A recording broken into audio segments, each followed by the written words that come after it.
Hi friends, இந்த கிளாஸில் dragon flying cycle அனிமேஷனை பற்றி பார்க்க போகிறோம். இந்த டிராகன் ரிக்டு மாடல் வந்து fxcave.comல கிடைக்கும். ஃப்ரீயாக டவுன்லோட் பண்ணி யூஸ் பண்ணிக்கலாம். இந்த டிராகனை பொறுத்த வரைக்கும் நான் ஃபார்வர்ட் கைனமெட்டிக் அதாவது எஃப்கேவை யூஸ் பண்ணி தான் அனிமேட் பண்ண போகிறேன். ஃபுல் அண்ட் ஃபுல் எஃப்கே தான் இதில் யூஸ் பண்ணியிருக்கேன். ஐகே எதுவுமே கிடையவே கிடையாது.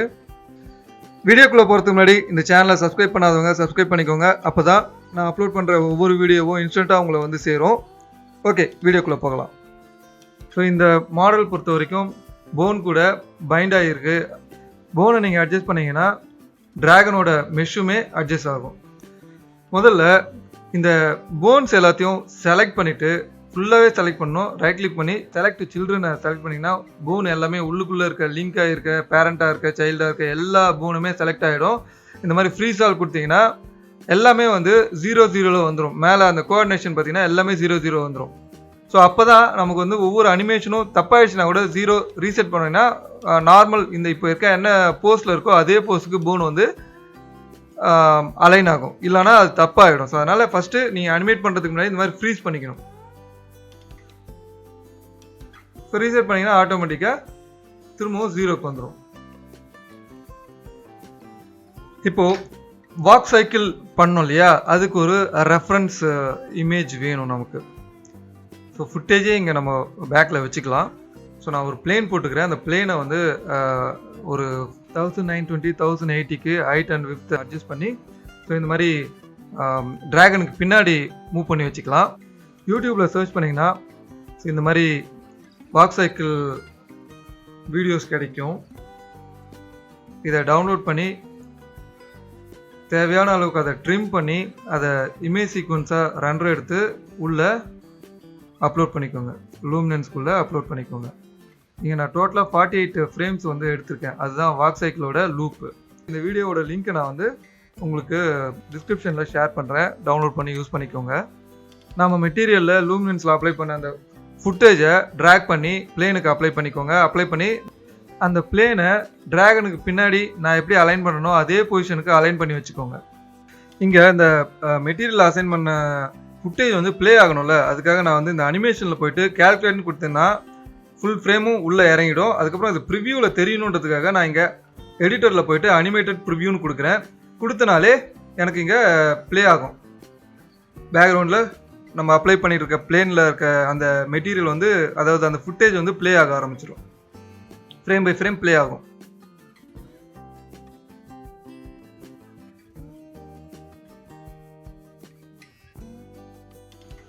ஸோ இந்த பிளேன் வந்து ஃப்ரண்ட் சைடு அப்ளை பண்ணியிருக்கேன்.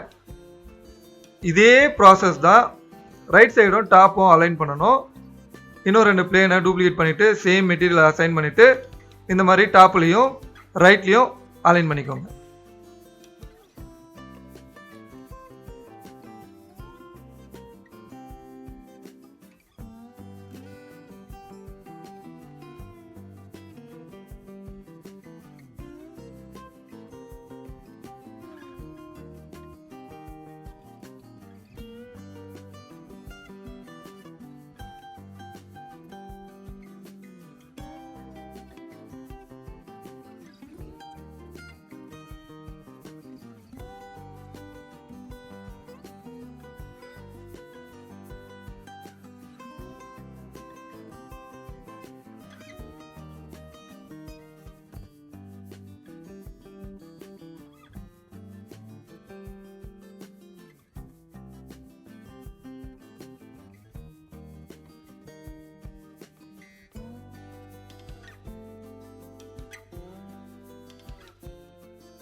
ஸோ இங்கே இந்த 2 விங்ஸ் இருக்குது பாருங்கள், அந்த 2 விங்ஸுக்குள்ளே இருக்க எல்லா போனையுமே இங்கே கரெக்டாக கண்ட்ரோல் பண்ணி அனிமேட் பண்ணோன்னா நமக்கு கரெக்டான அந்த விங்ஸ் அனிமேஷன் பர்ஃபெக்டாக வந்துடும்.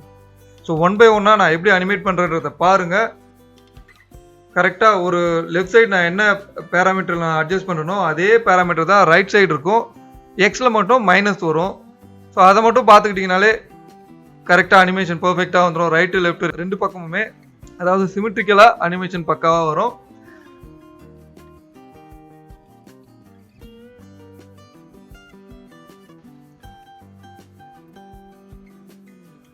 எப்பவுமே வேல்யூ வந்து ரவுண்டாக கொடுத்துக்கோங்க. அதாவது இப்போ 20, 21 அதாவது பாயிண்டில் டெசிமலில் போகாமல் ரவுண்டட் வேல்யூவாக கொடுத்துக்கோங்க. அப்போ தான் ஈஸியாக இருக்கும். ரைட்லையும் நமக்கு வந்து கரெக்டாக அந்த பேராமீட்டரை அட்ஜஸ்ட் பண்ணுறதுக்கு ஈஸியாக இருக்கும். ஸோ அதை கொஞ்சம் பார்த்துக்கோங்க. ஸோ ஒரு போனையும் செலக்ட் பண்ணி நான் என்ன பண்ணணும் அதே ப்ரொசீஜரை ஃபாலோ பண்ணி ரொட்டேட் பண்ணிக்கோங்க. இது எல்லாமே ரொட்டேஷன் தான், மூவ்மெண்ட் எதுவுமே இருக்காது. ஏன்னா ரொட்டேஷன்றது தான் எஃப்கே, அதாவது ஃபார்வர்ட் கைனமேட்டிக். நான் எப்போவுமே சொல்கிறது தான், அடிக்கடி இன்க்ரிமெண்ட் சேவ் பண்ணிக்கோங்க. அப்போ தான் விட்ட இடத்துலேருந்து, அதாவது பர்ஃபெக்டாக நம்ம பண்ண ஒரு விஷயத்த சேவ் பண்ணி வச்சுட்டோன்னா அடுத்த விஷயம் தப்பானா கூட விட்ட இடத்துலேருந்து திருப்பி கண்டினியூ பண்ணுறதுக்கு ஈஸியாக இருக்கும். அதனால் தயவு செஞ்சு இன்க்ரிமெண்ட் சேவ் பண்ணி வச்சுக்கிட்டிங்கன்னா தான் பெட்டர்.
இப்போ ரைட் லெஃப்ட் 2 பக்கமே ஓரளவுக்கு ஈக்குவலாக இருக்குது அந்த wings.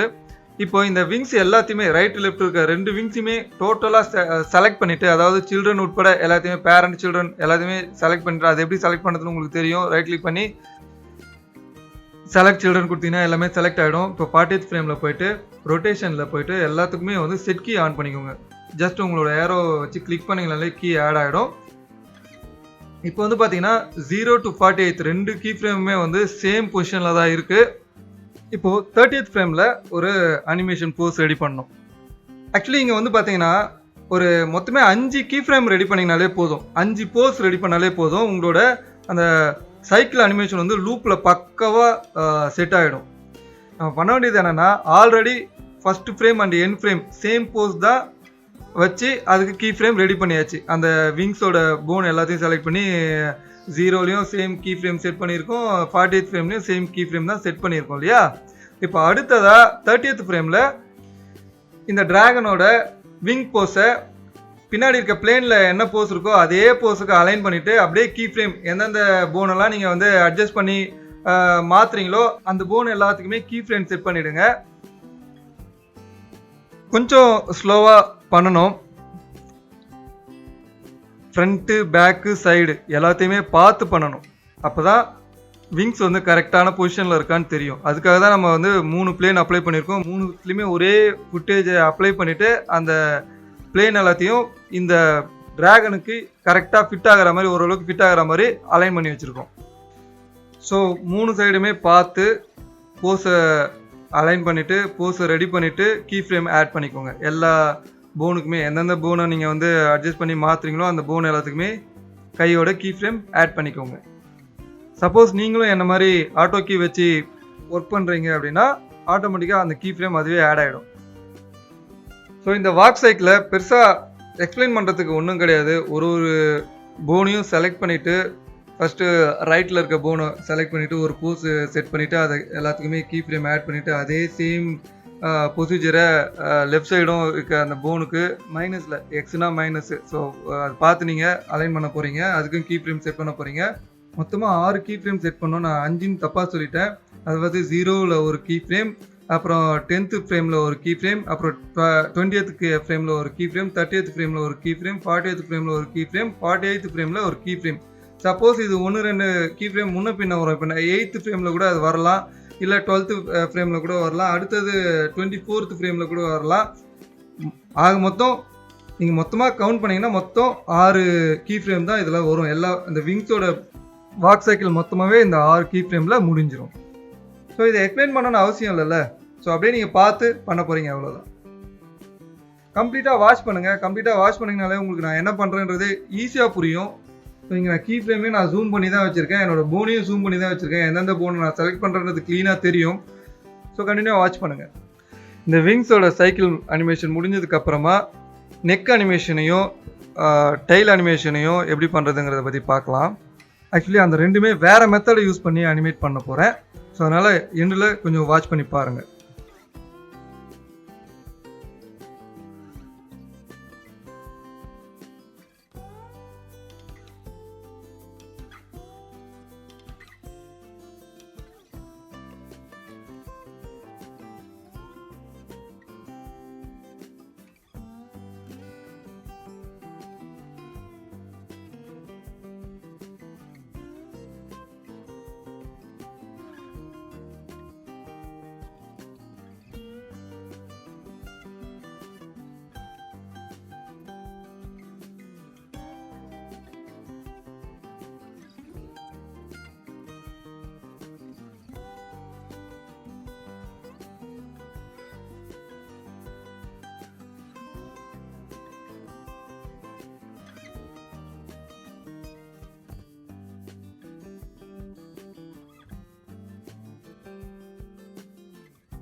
So wings animation fulfil ஆகிடுச்சு.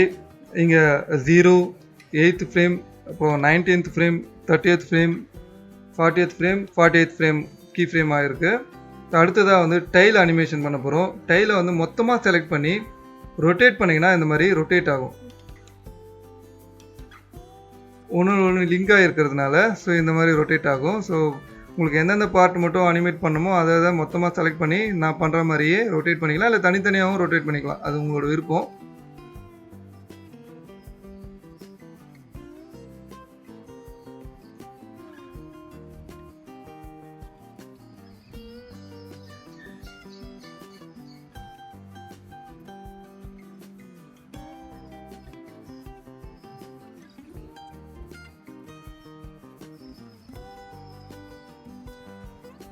ஸோ கூடவே மெயின் ரூட் இருக்குல்ல, அதையும் மூவ் பண்ணி கொஞ்சம் கீழே மேலேன்ட்டு நீங்கள் அனிமேட் பண்ணிங்கன்னா அப்போ தான் அது வந்து பறக்கிற மாதிரி இருக்கும். எப்பவுமே பறக்கும்பொழுது கொஞ்சம் கீழே இறங்கி தான் பறக்கும், ஒரே ஸ்ட்ரெயிட்டில் பறக்காது. ஸோ அதுக்காக தான் இந்த ஒரு அனிமேஷன்.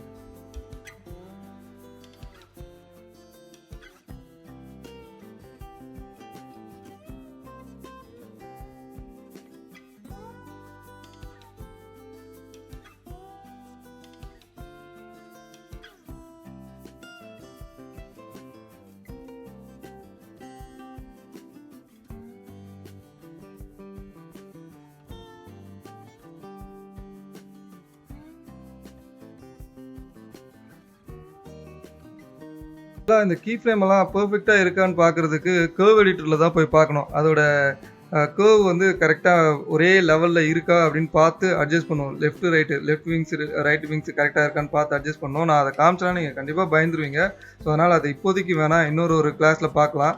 இப்போ இதுக்கு பாருங்கள், இந்த மெயின் ரூட்டுக்கு மட்டும் நான் வந்து அந்த கர்வ் எடிட்டரை காமிக்கிறேன், எப்படி மேலே இறங்கி ஏறணுங்கிறத இங்கேயே கர்வ்லேயும் நம்ம அட்ஜஸ்ட் பண்ண முடியும். ஸோ அதை நான் காமிக்கிறேன்.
ஸோ இதுக்கப்புறமா இந்த நெக்கை வந்து அலைன் பண்ணணும். அந்த நெக்கை அலைன் பண்ணுறதுக்கு முதல்ல அந்த நெக்கை வந்து ஸ்ட்ரெயிட் பண்ணிவிட்டு அலைன் பண்ணிங்கன்னா தான் கரெக்டாக இருக்கும்.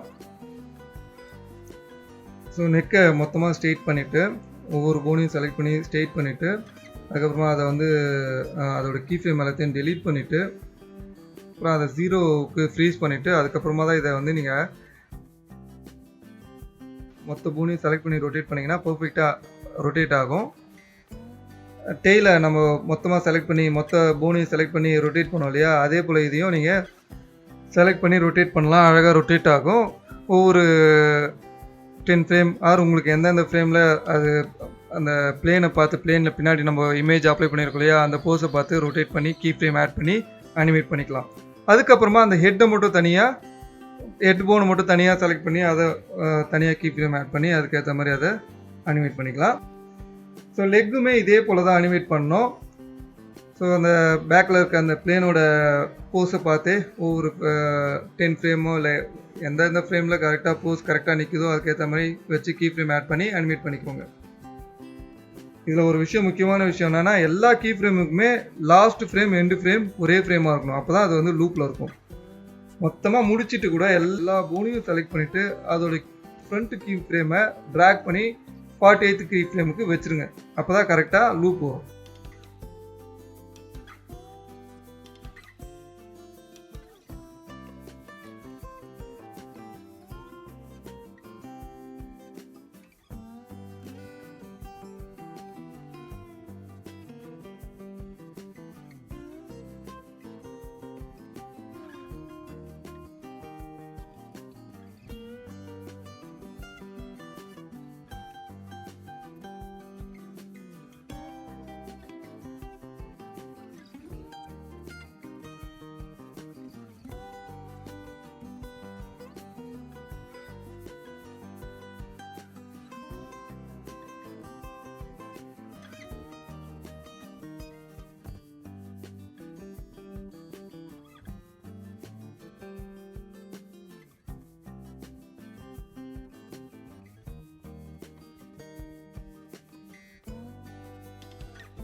ஸோ ஏற்கனவே நான் பண்ண அனிமேஷனை காமிக்கிறேன் பாருங்கள். பர்ஃபெக்டாக லூப் இருக்கும். நான் லெக்குக்கும் அனிமேட் பண்ணி வச்சுருக்கேன் பாருங்கள். பர்ஃபெக்டாக இருக்கா பாருங்கள். நான் எத்தனை ஃபைல் சேவ் பண்ணி வச்சுருக்கேன் பாருங்கள். அத்தனை ஃபைலும் வந்து இன்க்ரிமெண்ட் சேவ் பண்ணி வச்சுருக்கிறது. ஏன்னா எந்த இடத்துல எப்போ தப்பாகனே சொல்ல முடியாது இல்லையா, அதனால் இன்க்ரிமெண்ட் சேவ் போட்டு வைக்கிறது ரொம்ப நல்லது. ஸோ இந்த ஃபைல் பார்த்தீங்கன்னா ஃபுல் லூப்பில் இருக்குது பாருங்கள். 260 ஃப்ரேம் ஃபுல் லூப்பில் இருக்குது. இந்த லூப் எப்படி உருவாக்குறதுங்கிறத பற்றி அடுத்த கிளாஸில் பார்க்கலாம். இந்த கிளாஸை இதோட ஸ்டாப் பண்ணிக்கலாம். இந்த வீடியோ உங்களுக்கு பிடிச்சதுன்னா லைக் பண்ணுங்கள், ஷேர் பண்ணுங்கள், மறக்காமல் சப்ஸ்கிரைப் பண்ணுங்கள். FXK உடன் தொடர்ந்து இணைந்திருங்கள். நன்றி.